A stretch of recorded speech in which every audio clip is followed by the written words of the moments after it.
Mau menikah lagi di usia kepala 4, Masayu Anastasia rahasiakan calon suami. Masih ingat sosok Masayu Anastasia? Ia adalah pesinetron kondang di Indonesia. Aktris yang berkarir di layar kaca sejak 2004 itu kini membagikan kabar bahagia.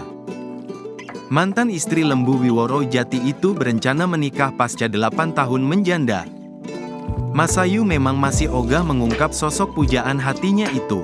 Meski demikian, hal itu otomatis menampik isu bahwa Masayu dikabarkan bakal rujuk dengan mantan suaminya.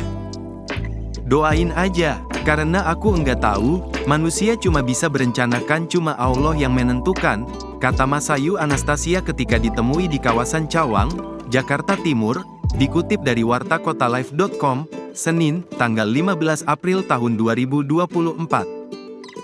Masayu menyebut sudah mengenalkan pasangan barunya itu kepada sang anak, Samara Anaya Amandari serta keluarga besarnya. Kendati demikian, mantan istri Lembu Wiworo Jati ini sama sekali tidak memberitahukan siapa sosok kekasih barunya.